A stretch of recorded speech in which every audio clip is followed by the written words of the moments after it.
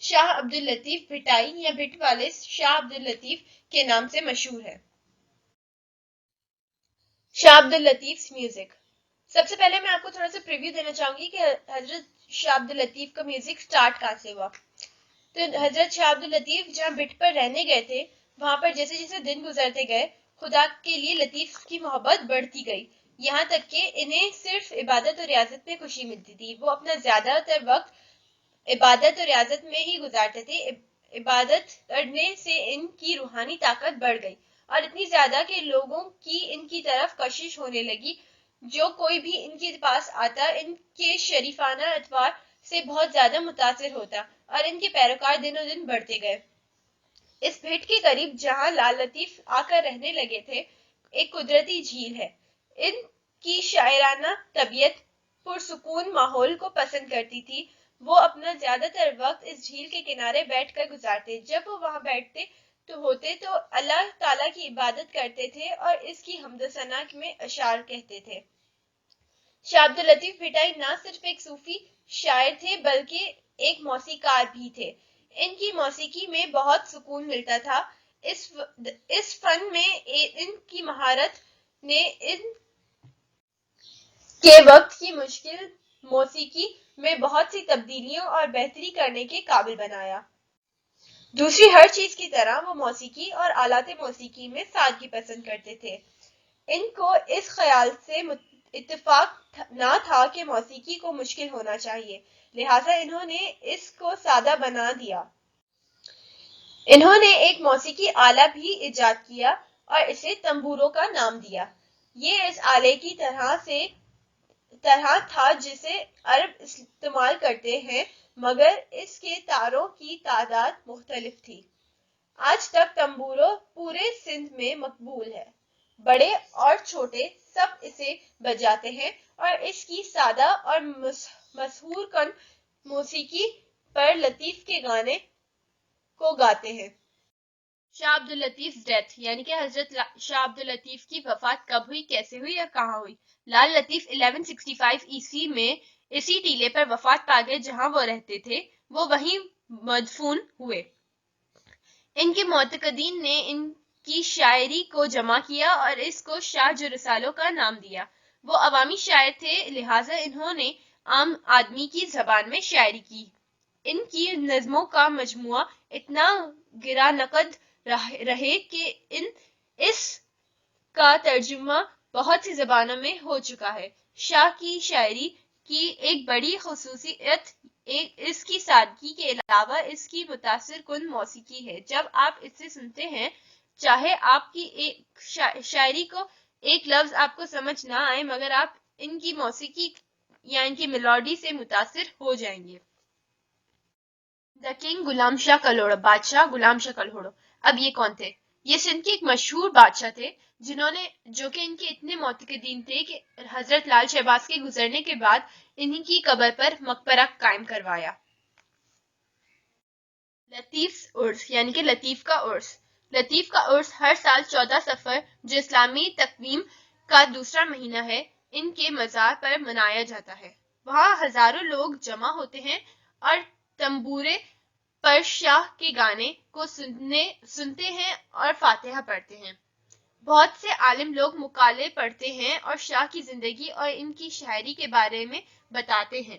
حال ہی میں وہاں ایک لائبریری، ایک ریسٹورانٹ ہاؤس اور ایک عجائب خانہ تعمیر کیے گئے ہیں۔ خود مقبرے کی بھی دوبارہ تعمیر کی گئی ہے اور اسے مین روڈ سے جوڑ دیا گیا ہے۔ اس کا خوبصورت سفید گنبد، جو کہ لطیف کی پاکیزگی اور عظمت کی نمائندگی کرتا ہے، کئی کلومیٹر دور سے دیکھا جا سکتا ہے۔ لطیف میسج یعنی کہ لطیف کا پیغام انسانوں کے لیے یا تمام انسانیت کے لیے یا ان کے ماننے والے، ان کے ڈیووٹیز کے لیے کیا ہے؟ لطیف کا پیغام محبت کا پیغام ہے۔ وہ انسانی مساوات اور بھائی چارے پر اور نیک کام کر کے خدا کی خوشنودی حاصل کرنے پر یقین رکھتے تھے۔ ان کے نزدیک یہی زندگی کا مقصد تھا۔